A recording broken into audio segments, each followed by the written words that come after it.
ఒక రాజ్యంలో ఒక రాజు ఉండేవాడు. ఆ రాజు న్యాయం పట్ల ధర్మంగా ఉండేవాడు. ప్రజలంటే అపారమైన ప్రేమ మరియు ధర్మ స్వభావం కలవాడు. ఆ రాజు నిత్యం భగవంతుడికి పూజించి రోజు చాలా శ్రద్ధగా పూజ స్మరణం చేసుకుంటూ ఉండేవాడు. అలా ఒకరోజు ఆ రాజు పూజ చేసుకుంటూ ఉండగా ఆ భగవంతుడు ప్రసన్నుడై అతడికి దర్శనమిచ్చి రాజుతో ఇలా అంటున్నాడు, రాజా, నేను నీ భక్తికి నీకు ప్రజల పట్ల ఉన్న ప్రేమను చూసి చాలా సంతోషపడుతున్నాను. నీకు ఏదైనా కోరిక ఉంటే చెప్పు, దాన్ని ఇప్పుడే తీర్చేద్దాం అని రాజుతో అన్నాడు భగవంతుడు.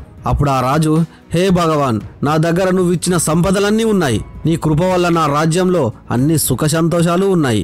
అయినప్పటికీ నాకు ఒక్కటే కోరిక.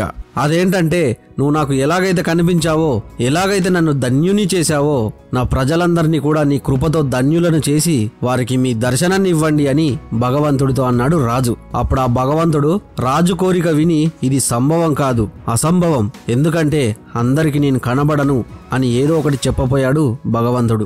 అయినా కానీ రాజు మాత్రం చాలా పట్టుబట్టి, నా ప్రజలకు మీ దర్శనం కలిగించి నా కోరిక తీర్చండి స్వామి అని భగవంతుడితో మళ్ళీ అన్నాడు. ఇక భగవంతుడు చివరికి ఆ భక్తుడికి లొంగక తప్పలేదు. అప్పుడు భగవంతుడు, సరే, రేపు నీ ప్రజలందరినీ తీసుకొని నీ రాజ్యానికి పడమర వైపు ఉన్న కొండ దగ్గరికి రా, నేను కొండ మీద నుండి అందరికి దర్శనమిస్తానని భగవంతుడు అన్నాడు. అప్పుడు రాజు అది విని చాలా సంతోషపడి భగవంతుడికి ధన్యవాదాలు చెప్పి ప్రజలందరికీ ఆ విషయం చెప్పాలనుకున్నాడు.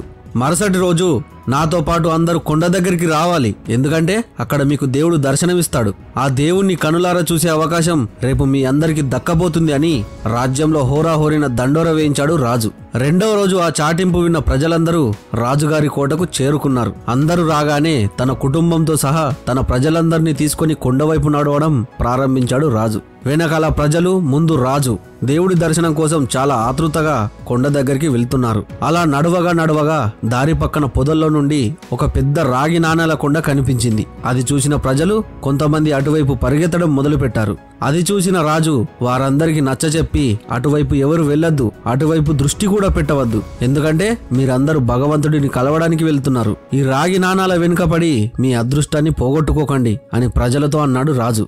అయినా కానీ కొంతమంది ప్రజలు ముందు రాగి నాణాలను ఇంటికి చేర్చి తర్వాత దేవుణ్ణి చూద్దాంలే అని అనుకొని ఆ నాణాలను మూటగట్టుకొని తిరిగి తమ ఇంటికి వెళ్లిపోయారు. కానీ ఆ రాజు మాత్రం మిగతా ప్రజలను తీసుకొని ముందుకు సాగాడు. కొంత దూరం పోయాక మళ్ళీ ఒక వెండి నాణాల కొండ కనిపించింది. అప్పుడు మిగిలిన ప్రజలలో కొంతమంది ఇటువంటి అవకాశం మళ్ళీ దొరకదని అటువైపు పరుగులు తీసి ఆ నాణాలను మూటగట్టుకొని దేవుణ్ణి ఇంకెప్పుడైనా చూద్దాంలే అని ఇంటికి వెళ్లిపోయారు. ఇక రాజు చేసేదేం లేక మిగిలిన ప్రజలతో మళ్ళీ ముందుకు సాగాడు. ఇంకాస్త దూరం వెళ్ళగానే మళ్ళీ ఒక బంగారపు నాణాల పర్వతం కనిపించింది.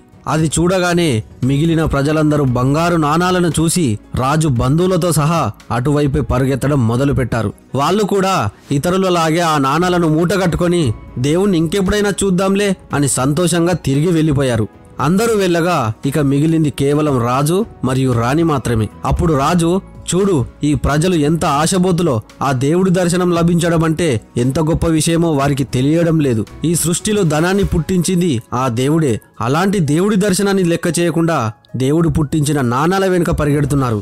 ఎంతటి దౌర్భాగ్యం అని రాణితో అన్నాడు రాజు. అప్పుడు రాణి, అవునండి, నిజమే అని రాజు మాటలను సమర్థించి వాళ్ళిద్దరు ముందుకు సాగారు. కొంత దూరం వెళ్ళాక ఆ రాణికి రాజుకు 7 రంగులలో మెరుస్తూ ఒక వజ్రాల పర్వతం కనిపించింది. ఇక రాణి కూడా ఆ వజ్రాల ఆకర్షణ వల్ల అటువైపే పరిగెత్తి వజ్రాలన్నిటినీ మూట కట్టుకోవడం ప్రారంభించింది. అది చూసి రాజు ఎంతో బాధపడ్డాడు. మనసు విరక్తి చెంది చాలా బరువైన మనసుతో ఒక్కడే ఒంటరిగా ముందుకు సాగాడు. ఆ రాజు కొండ దగ్గరికి వెళ్లి చూస్తే నిజంగానే అక్కడ దేవుడు నిలబడి ఉన్నాడు. అప్పుడు రాజును చూసి, ఓ రాజా, మీ ప్రజలందరూ మరియు మీ బంధువులందరూ ఎక్కడా అని చిరునవ్వుతో అడిగాడు దేవుడు. అప్పుడు రాజుకు ఏం మాట్లాడాలో తెలియక సిగ్గుతో తలదించుకున్నాడు. అప్పుడు దేవుడు, రాజా, నువ్వెందుకు తలదించుకుంటున్నావు? ఎవరైతే తమ జీవితంలో ధనం మరియు భౌతిక సంసారిక లాభాలను నాకంటే ఎక్కువ అని వారు భావిస్తారో వారికి ఎప్పటికీ నేను కనబడను, వారికి నా దర్శనం కూడా లభించదు, మరియు వారు నా స్నేహాన్ని కానీ నా ప్రేమను కానీ ఎప్పటికీ పొందలేరు అని దేవుడు రాజుతో అన్నాడు. అందుకే మనం కూడా మన జీవితంలో ఉన్నన్ని రోజులు ఇతరులకు సహాయం చేసుకుంటూ మంచి మనసుతో మానవత్వంతో ఉండాలి. మన కోరికల వెనుక పరుగులు తీయడం ఆపేసి ఆ భగవంతుడు ఇచ్చిన దానితో తృప్తిగా సంతోషంగా ఉండాలి.